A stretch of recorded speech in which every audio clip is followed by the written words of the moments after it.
The mining station orbited quietly around Kepler 442b, a desolate rock rich in rare minerals that powered half the galaxy's technology. Among the mixed species crew, David Miller was the only human geological surveyor who kept to himself. Known for his quiet efficiency and unexpected kindness to younger crew members, regardless of their species, the Korvax Empire dominated this sector of space. Their warriors stood 8 feet tall, covered in chitinous armor that could deflect most energy weapons. They viewed humans as primitive newcomers to the galactic stage of species that had only achieved faster-than-light travel 50 years ago, while others had roamed the stars for millennia. Commander Vex of the Korvax military vessel Dominator arrived at the station for a routine inspection. His reputation preceded him brutal, xenophobic, and particularly dismissive of lesser species. When he spotted David analyzing mineral samples in the laboratory, his mandibles clicked in disgust. Why do they allow these hairless apes to handle important work? Vex announced loudly to his subordinates. Their home planet still burns fossil fuels in some regions. Pathetic. David didn't respond, continuing his work with practiced calm. He'd heard worse. Humans learned early in their galactic integration to avoid confrontation with superior military powers.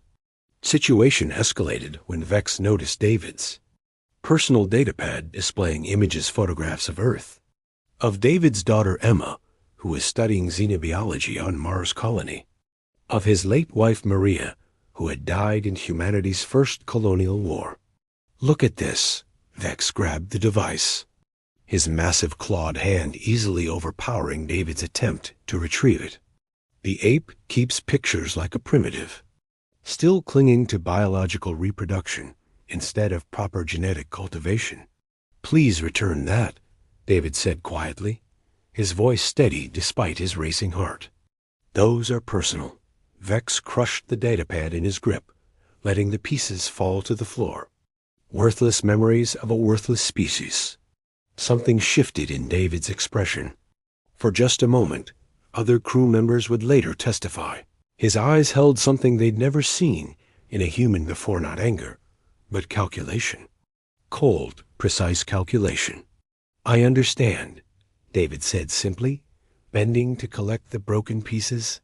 You've made your position clear, Commander. Vex laughed, a harsh grinding sound. Good. Know your place, ape. 3 hours later, as Vex returned to his ship through the docking tube, the airlock malfunctioned. The outer door opened before the inner door sealed. Vex's enhanced physiology could survive vacuum for several minutes, but the explosive decompression hurled him into space. His body was recovered 20 minutes later, frozen solid despite his species' remarkable durability.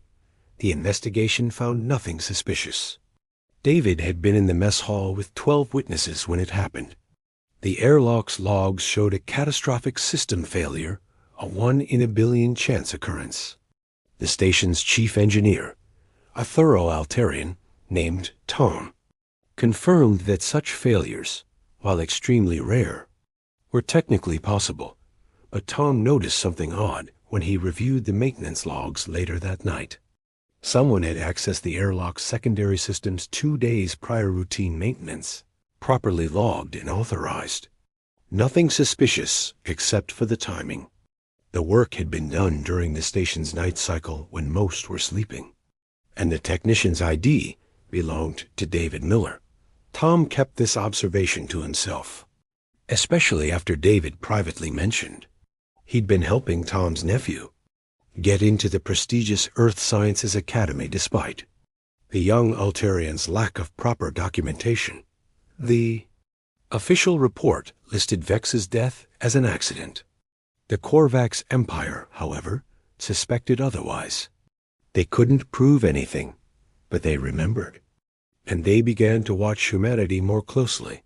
What the Korvax didn't know was that David's datapad had been uploading to Earth's military intelligence network in real time. Every insult, every threat, Every moment of humiliation that humans endured across the galaxy was being cataloged, analyzed, and filed deep beneath Earth's Pacific Ocean, in facilities that didn't officially exist. Admiral Johnson reviewed the incident report. She turned to her staff, all human, all bearing the same calculated expression David had shown. "Add it to the list," she said quietly, "and accelerate Project Armada. They think we're weak because we choose patience over pride. Let them keep thinking that. When we're ready, they'll learn the difference between inability and restraint."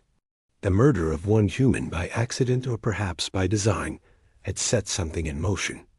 Earth's secret armada would rise, not from anger, but from necessity. 6 months after the incident at Kepler 442b, the galaxy continued its business as usual. The major powers, the Korvax Empire, the Altarian Confederacy, and the Zelban Collective maintained their millennia-old balance of power. Humans occupied a tiny corner of mapped space, seemingly content with their 3 colony worlds and their modest trading vessels. Ambassador James Wilson sat in the Galactic Council chambers on Nexus Prime, the massive space station that served as the galaxy's political center. He was one of only 5 humans among thousands of representatives. As always, humanity's seat was in the back rows, with the other minor species. The human delegation wishes to propose expanded mining rights in the Outer Veil sectors, James announced during open forum, his voice carrying despite his small stature compared to the towering aliens around him. The Korvax representative, General Thax, laughed openly. "The apes want more rocks to study? How amusing. Perhaps when your species manages to build warships that don't fall apart during hyperspace jumps, we'll consider your requests." James smiled politely. "We appreciate the Council's consideration. We're simply trying to contribute to galactic prosperity." Contribute? The Zelban delegate's telepathic voice echoed in everyone's minds. "Your species has existed for barely a heartbeat. What could you possibly contribute?" "We're learning," James replied with practiced humility. Every species was young once. What none of them knew was that James's smile hid knowledge that would have shattered their arrogance. While he sat in these chambers playing the role of the meek newcomer, Earth's true strength grew in shadow. The asteroid belt between Mars and Jupiter appeared unchanged to any scanning technology. The rocks tumbled in their ancient orbits, occasionally mined by human vessels for common minerals. But inside those hollowed-out asteroids, something unprecedented was taking shape. Facility 7 was the largest, buried inside what appeared to be a typical iron-nickel asteroid. Colonel Roberts stood on the observation deck, watching as the newest vessel took shape in the zero-gravity construction bay.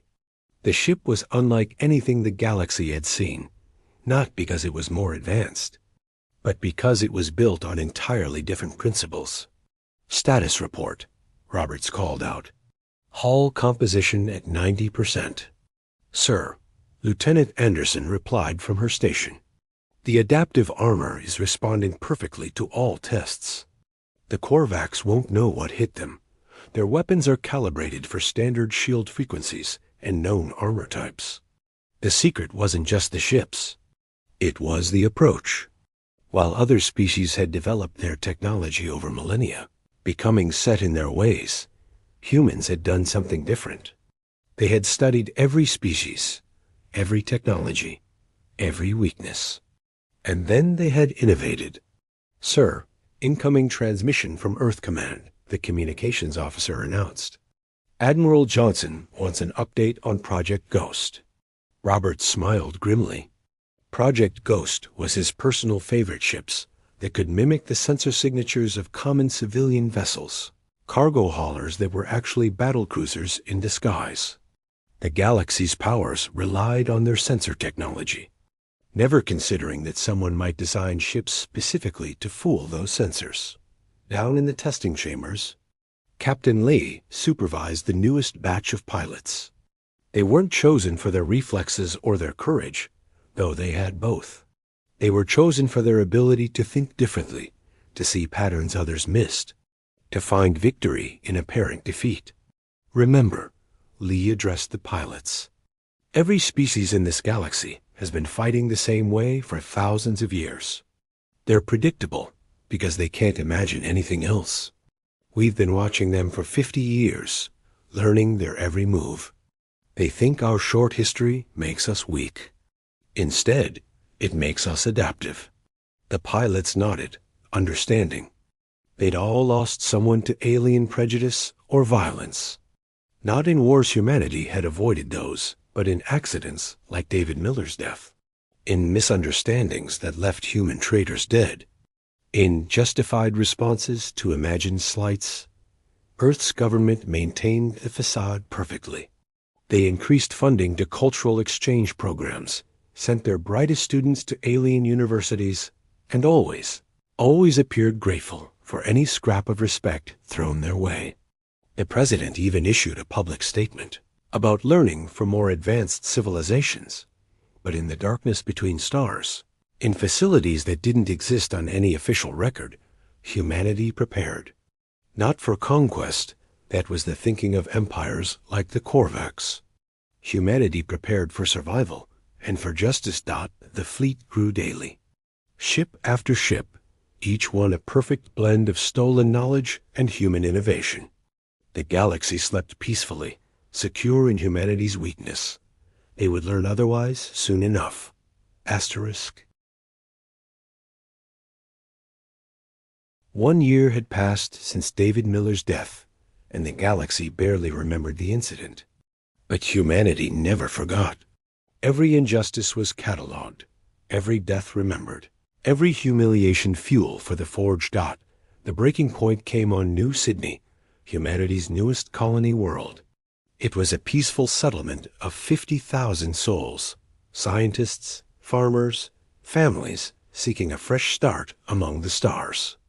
The planet's unique biosphere made it valuable for agricultural research. But it held no military significance. That didn't matter to Commander Zort of the Korvax Empire. This world falls within the Empire's expansion zone, Zort announced. His fleet of 12 warships dropping out of hyperspace without warning. You have 72 hours to evacuate. Governor Alice Brown stood in the colony's command center, her staff frozen in disbelief. Commander, we have legal settlement rights. The Galactic Council approved. The Council's decisions can be reconsidered, Zort interrupted. The Korvax Empire requires this world for military purposes. Evacuate or be removed. Alice knew the truth. There were no military purposes. The Korvax simply wanted to remind humanity of their place. Other species had suffered similar fates over the centuries, their colonies seized whenever they grew too comfortable. We need more time, Alice pleaded. There are children here, hospitals, research facilities that can't be moved quickly. 72 hours, Zort repeated. Beginning now. The colony had no defenses worth mentioning. The 3 patrol boats in orbit were meant for asteroid deterrence, not warfare. By all appearances, humanity was helpless. Alice sent the evacuation order, then transmitted a coded message to Earth. Garden requires immediate harvesting. Winter has come early. In the Sol system, Admiral Johnson received the message in her underwater command center.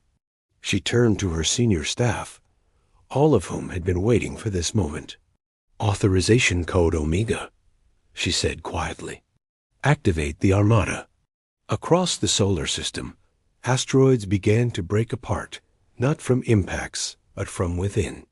Ships emerged from their hidden shells, their hulls absorbing light rather than reflecting it. From Jupiter's moons, from Saturn's rings, from the dark space beyond Neptune, humanity's secret fleet awakened. Captain Michael Thompson commanded the lead vessel, the Perseverance.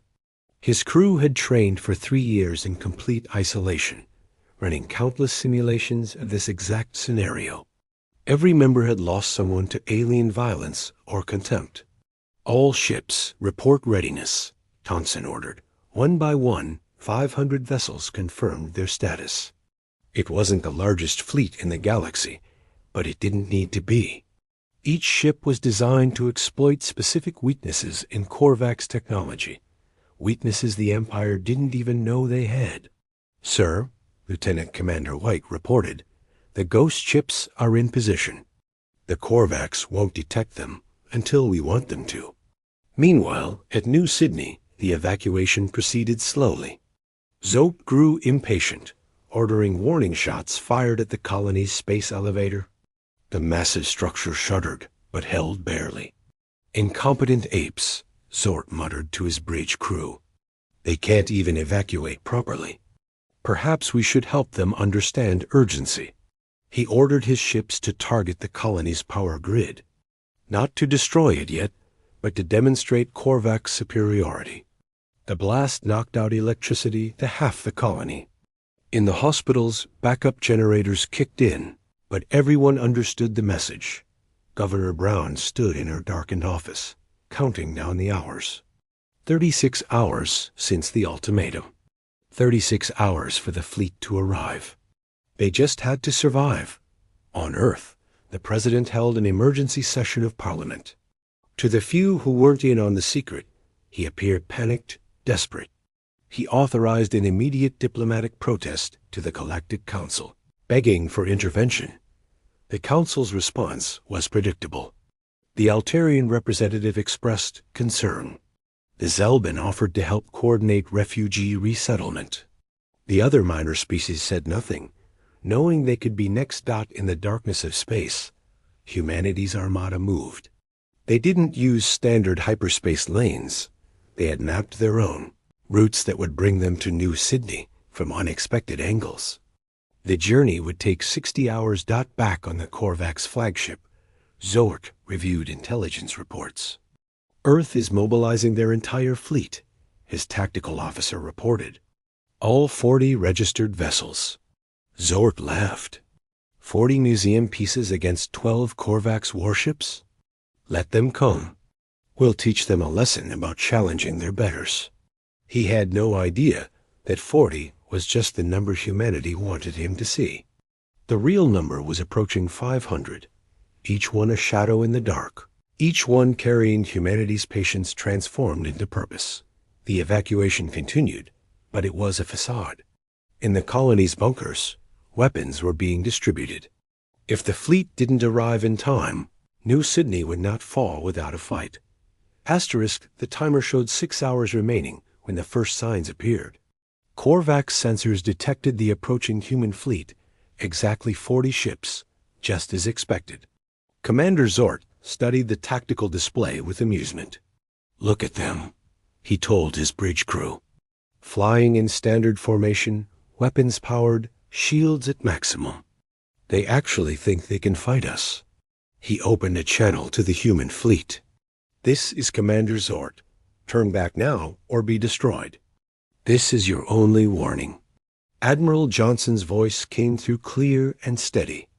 "Commander, this is Admiral Rebecca Johnson of Earth Defense Command. You are in violation of Galactic Council Settlement Charter 7. Withdraw immediately." Zort's laughter echoed across the bridge. "Or what, Admiral? Your 40 antiques against our 12 warships? I'll destroy you in minutes." "Commander," Johnson replied calmly, "I'm required by Earth law to offer you one opportunity to surrender. You have 30 seconds to comply." The Korvax bridge erupted in laughter. Even Zort's tactical officer, usually serious, couldn't contain his mirth. Humans offering the mighty Korvax Empire a chance to surrender? It was the best entertainment they'd had in cycles. "Admiral," Zort said, still chuckling, "you have courage. I'll grant your species that much. Very well. Come and die with honor." The 30 seconds passed. "All ships," Johnson commanded, "execute Operation Revelation." In an instant, space around New Sydney changed. What had appeared to be empty void suddenly filled with contacts on every sensor screen. Ships materialized from nothing not cloaked, but hidden using technology the galaxy had never seen. They had been disguised as background radiation, as cosmic dust, as sensor echoes from the planet itself. Zort's tactical officer scrambled at his station. "Commander, I'm reading. This can't be right. 500 contacts. How impossible." Zort snarled. "It's a trick. Sensor ghosts." The first volley proved otherwise. The human ships didn't fire traditional energy weapons or missiles.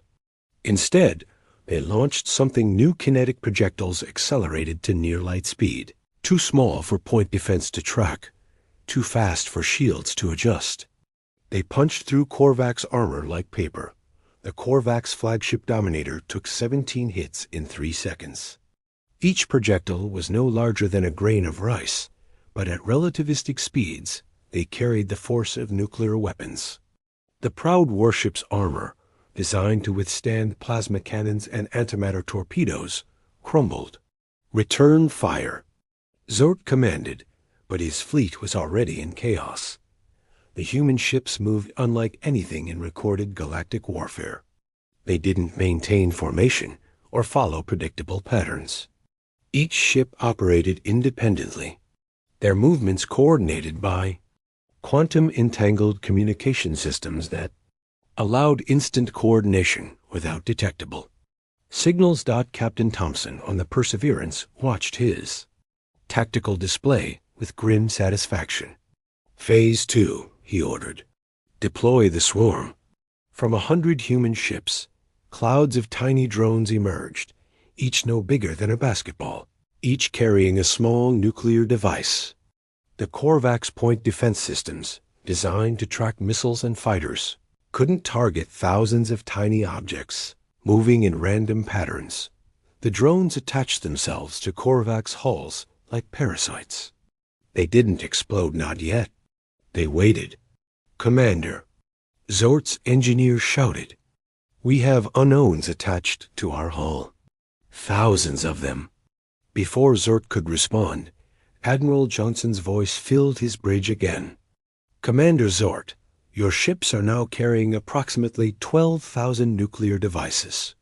Each one is individually controlled.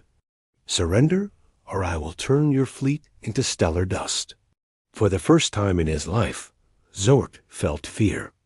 Not the fear of Death Korvac's warriors were bred to face that. This was the fear of the unknown, of an enemy that didn't fight like anyone else. You can't do this," he stammered. "The Galactic Council. The Council didn't protect our colony," Johnson interrupted. "They didn't protect David Miller, or the hundreds of other humans killed by accidents and misunderstandings. We're done asking for protection. Surrender now." On New Sydney, Governor Brown watched the tactical display in awe.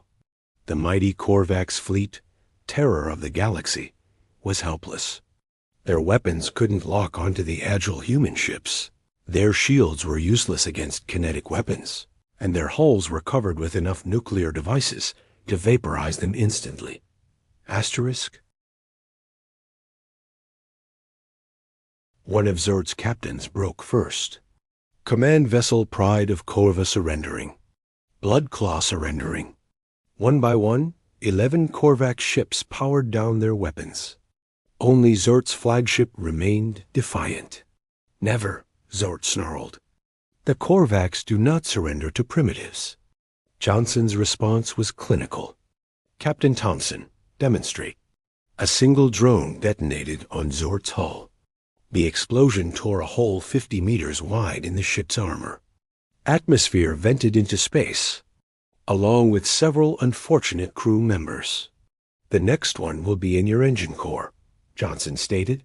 Zort looked around his bridge at his terrified crew, at the tactical display showing his surrounded, helpless fleet.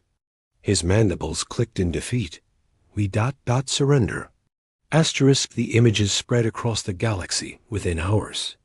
The mighty Korvac's fleet surrendered and being escorted back to Earth by the previously unknown human armada. Every major power's intelligence service scrambled to understand what they had witnessed. On Nexus Prime, an emergency session of the Galactic Council convened. The grand chamber buzzed with nervous energy. A species that hadn't felt fear in millennia suddenly questioned their assumptions about the quiet. Serval-Humans. Ambassador James Wilson walked to the podium. But this time, he didn't take humanity's assigned seat in the back. He walked straight to the center, where only the major powers typically stood. Security forces moved to stop him, but froze when 500 human ships dropped out of hyperspace around Nexus Prime.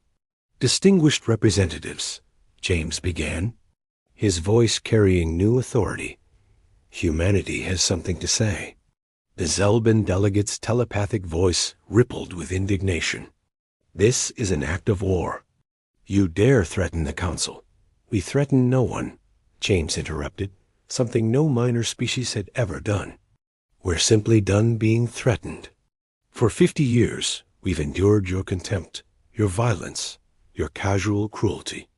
We documented every incident, studied every weakness, prepared for this moment." He activated a holographic display showing thousands of incidents, humans killed in accidents, colonies seized, trade routes blocked, technologies stolen. The evidence was overwhelming. We tried diplomacy. We tried patience. We tried integration. You responded with oppression. James paused, scanning the silent chamber. "That ends today." General Fax of the Korvax found his voice.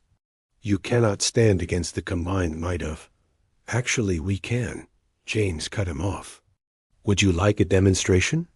Our fleet around Nexus Prime is just a fraction of our true strength. We have thousands more ships, each one designed to counter your specific technologies. You spent millennia perfecting the same weapons, the same tactics. We spent 50 years finding ways to defeat them all." Admiral Johnson appeared on the main screen, broadcasting from Earth's command center. Behind her, displays showed the full scope of humanity's hidden military infrastructure shipyards throughout the solar system. Weapons laboratories, training facilities. "Every species here has a choice," Johnson announced. "Accept humanity as equals true equals, or face the consequences. We don't seek to conquer or rule. We seek respect, justice, and the right to exist without fear." The Altarian representative, one of the more reasonable voices, spoke carefully. "What are your terms?" James smiled, not the servile smile they were used to, but something harder. "Simple. Full voting rights in the Council. Protected status for all human colonies. Reparations for the families of humans killed by alien aggression. And the immediate trial of Commander Zork and others for war crimes." "War crimes?" Fax sputtered. He was following standard expansion protocol that involves threatening civilians and children. James's voice turned cold. "Protocol that allows the strong to abuse the weak without consequence? Those protocols die today." The chamber erupted in debate. Some species called for immediate military action against humanity. Others, particularly the smaller species who had suffered similar oppression, began to speak in support of the humans. During the chaos, the Korvax Empire received devastating news.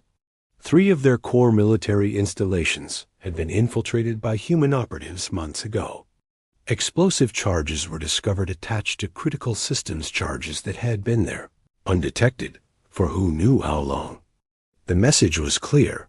Humanity had been preparing for this moment extensively. The Emperor of Korvax himself appeared on the emergency channel. His ancient eyes, which had seen the rise and fall of dozens of species, studied the human representatives. "You have made your point," he said slowly. "The Empire will consider your terms."